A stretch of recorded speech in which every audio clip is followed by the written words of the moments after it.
Hi guys, welcome to episode 4. I am coming to you huddled in a corner in my house because we are living through the realities of a modest makeover currently.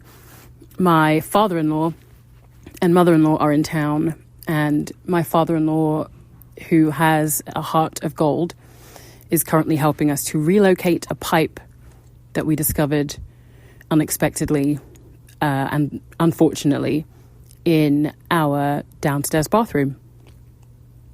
So if you hear some noise, that's what it is, but hopefully my positioning will prevent any extra sound effects.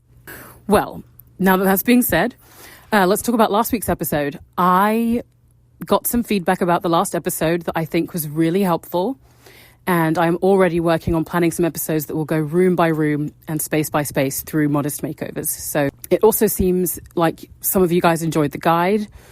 So I am looking into making some more room-specific guides in the future as well.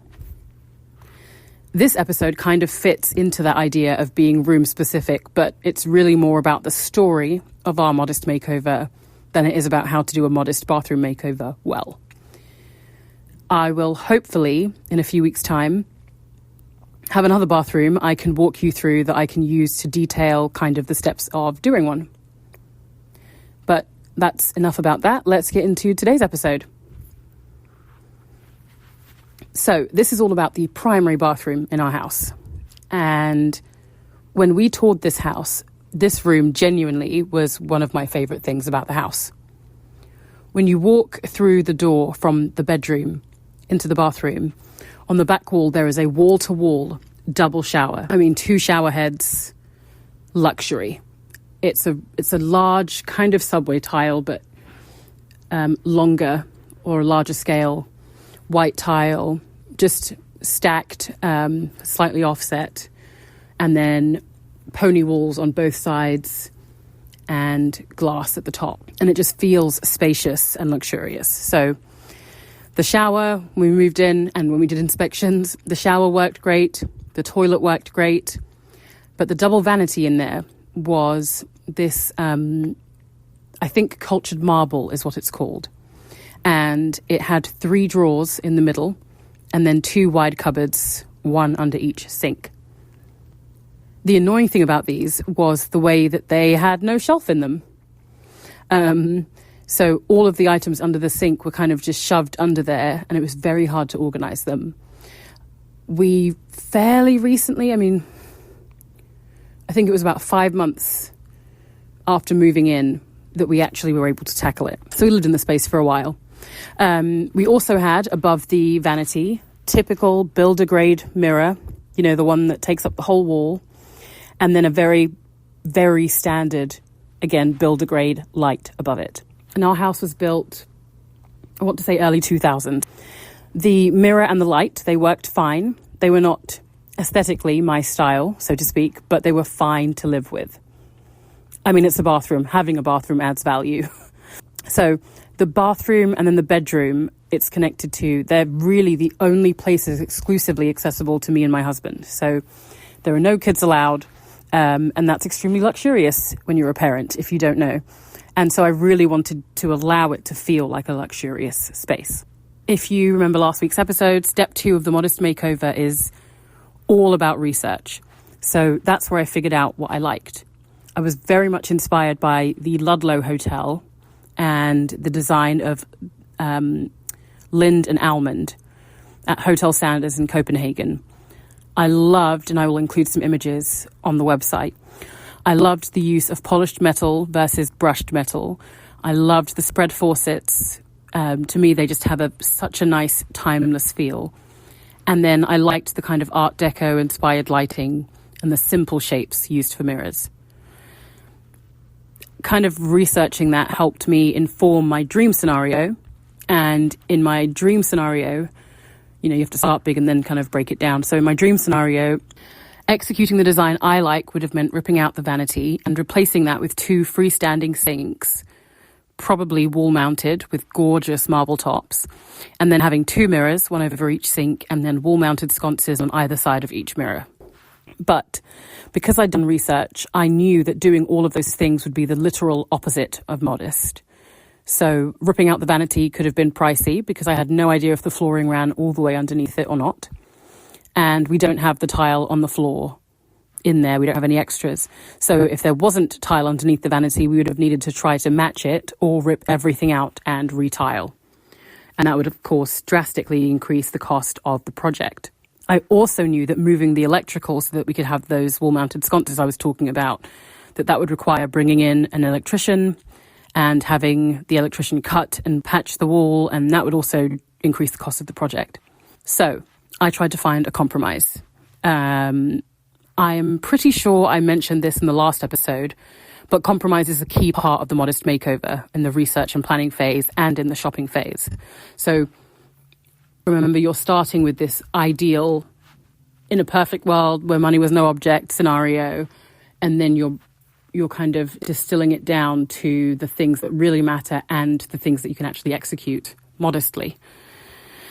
So our compromises were, instead of replacing the whole vanity, just replacing the top and the faucets, so that we would have a marble top and chrome faucets. The top we found, I think, ended up being $400 plus tax.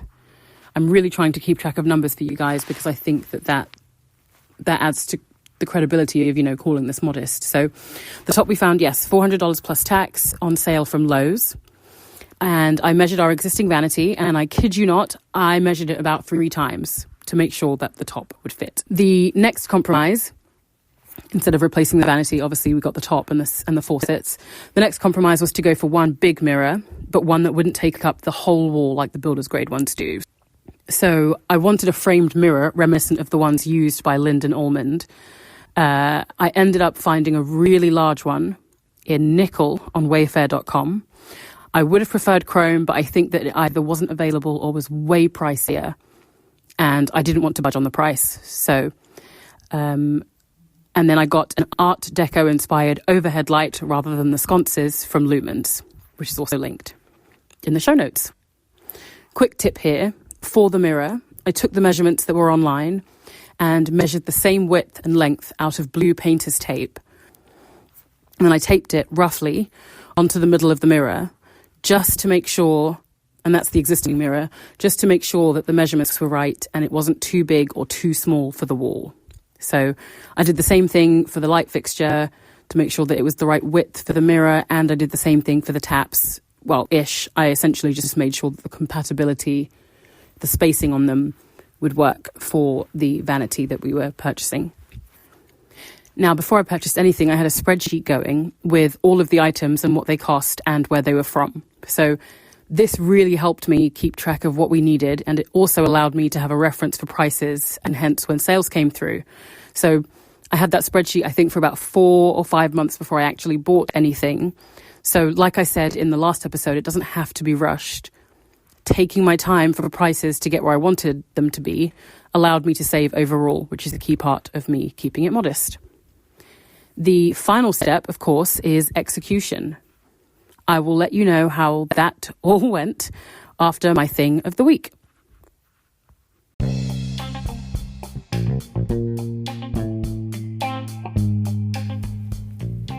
My thing of the week this week is a brutalist-esque table lamp from Zara Home. It is one of those rechargeable lamps, which means it doesn't need to be plugged in, so you can use it just about anywhere, which I love. The lamp costs $109, so I know it's more than my husband would ever want to spend on a table lamp, but in the grand scheme of things, it's on the lower end price-wise. Speaking of Zara Home, they actually have a collaboration going on currently with the designer Vincent Van Dusen, and there are some really lovely pieces as part of the collection. I actually saw a really lovely water glass, and I'm a sucker for lovely glassware. So if those sound interesting to you, I've linked to those glasses in the show notes as well. All right, let's get back to the episode.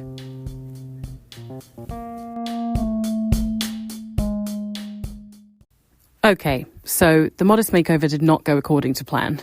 The vanity top arrived with the sinks and it was gorgeous. And we had the corresponding side splash, and It had the 3 holes for the 8-inch faucet centers, just like I'd planned.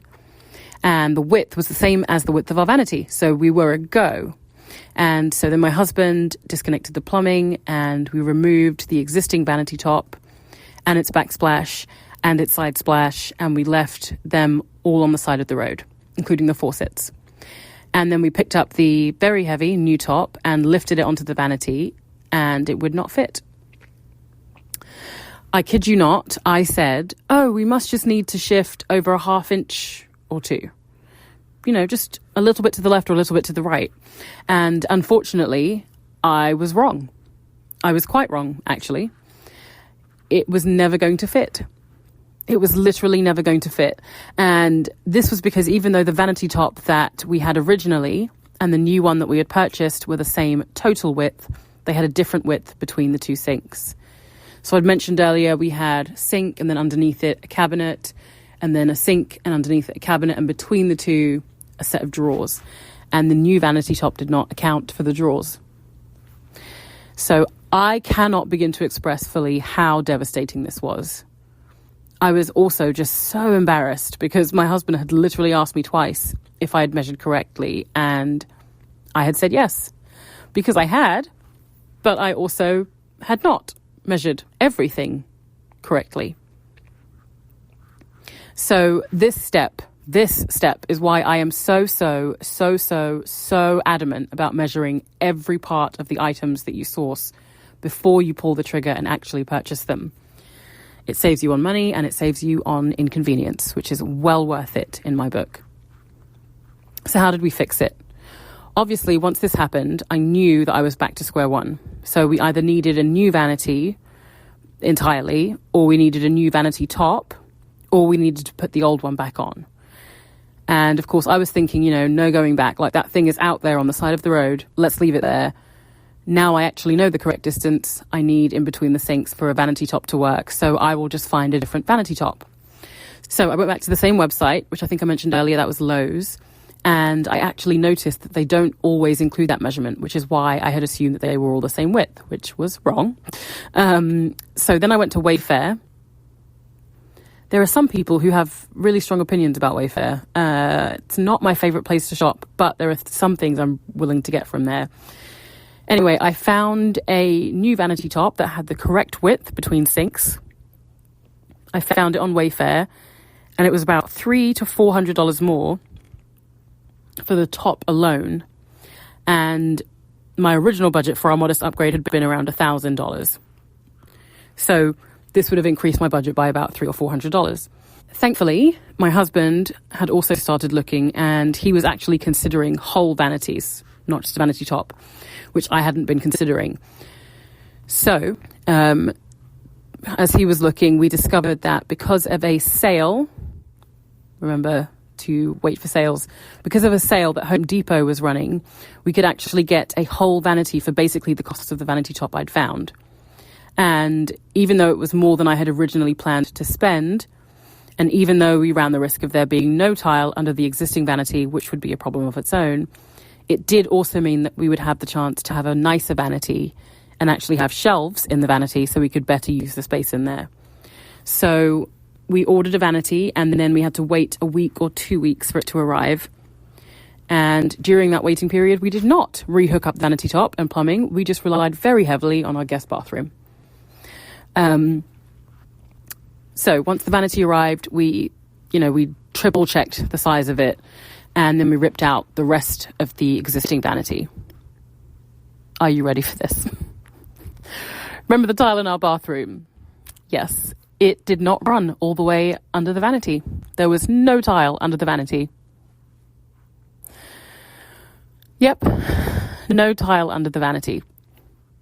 So we looked to see if we could find the tile that we have on the floor in the rest of the room, and we could not. And tile matching is just near impossible. I think maybe depending on the type of tile it is, it might be possible, but it is extremely difficult. And even if they look the same, sometimes the texture is different. And this is not just me calling it quits. This is the guy who installed our countertops, I asked him if he had matching tile for what we had in our bathroom, our guest bathroom, and he said no. He said it's impossible. So we gave up on that. And then finally, my father-in-law, he recommended that we just test out the placement of the vanity in the space, the new vanity, to see how much of the floor was even going to show underneath it. And it ended up being that when we actually put the vanity in the bathroom just to look at it, there was the tiniest sliver of ground that was going to show. So I'm very much against ad hoc, tile on top of tile type building. I don't like that. And we didn't do that. But I will say that for this tiny sliver of floor that was going to show, it just did not make sense to rip out the whole room and replace it. And you don't want to just leave subfloor showing underneath it either. So in the end, we just added some tiles that matched the base of the vanity so that it just blends really well. Unless you look really closely, you're not going to be able to tell that under the vanity there's a different tile. Once the vanity was in, my husband and his dad worked on patching and painting the wall where the old mirror had come off. And then we got to work on installing the lighting and the mirror. I say we, but I mean my husband. The bathroom light that I ordered, which I still love, it's gorgeous, it actually arrived broken. So I'm not sure if it was shipped broken or if it was when they delivered it that it wasn't handled properly and then it got broken. All I know is that when it arrived and we opened that box, it was broken. It was like such a blow. I think that was after the vanity too. And thankfully, Lumens, the vendor for the light, they have a great damaged items process. So I worked with them and they had a new one delivered to us really quickly. All in all, our modest makeover of the primary bathroom was fairly successful. There are still some things I'd like to change. I would love to add a wall-hung toilet paper holder. We had one attached to our old vanity when we first moved in, but it was set too far back, so you kind of had to reach back on the left side to reach it. Not really user-friendly. I'd also love to change out the pulls and handles on our new vanity. So it came with 2 different sets, and I don't like either of them. They're fine, but considering the other fittings in the room and the faucets and the light fixture, they seem really boring and a little too modern. And I think we need something more classic. There are a few other things that I think would be nice to have, but I know that I have to know when to stop. But to give you an idea, I'd also like to add a built-in heated towel rail, which requires electricity, so it's not really modest. But we could also maybe do a plug-in one. And then I've also gone back and forth on changing the wall outlet plates and light switch covers. I love the idea of having polished chrome covers and plates. But I also know that, number one, not everybody likes them. And number two, I don't know that they really add value. So anyway, all in all of what I know that we spent, and I'm saying that because I think my father-in-law purchased thin set and grout for the tiles, and he also fixed up the walls where the old backsplash was ripped out, and because my husband bought paint and I have no idea and he doesn't remember what it cost. So all in of what I know we spent was as follows. On the light, the new light above the mirror, we spent $287 and it was on sale. So we saved $71 on it. The vanity, we spent $700, but it originally cost $900 before tax. On the mirror, we spent $260. And on the faucets or the taps, which I got from Wayfair, we paid $127 for each one. So $254 in total. So overall, we ended up spending $1,400 on our modest makeover, which is pretty decent for a significant difference in the function and feel of the space. It feels luxurious, and it's a space I enjoy being in a lot. I actually sometimes take a glass of wine in there after the kids go to bed, which feels like a treat. Anyway, there you have it. I am working on getting some spaces photographed in our home. I could take them myself, but I feel very much ill-equipped in that area. Not my skill set. If at the time when this is going up I've taken photos, I will link to them in the show notes. Otherwise, never mind and forget I said anything.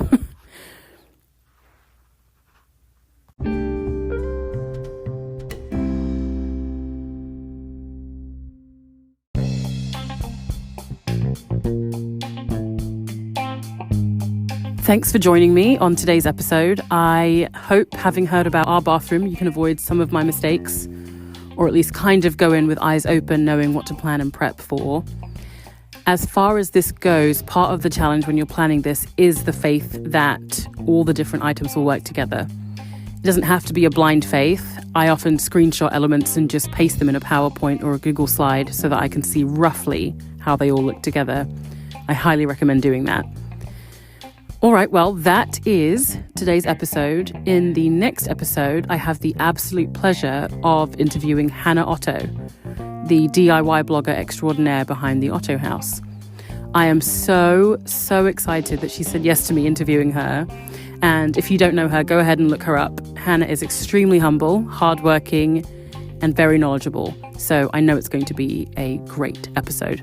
Anyway, until then, have a great few days, and I'll see you next time.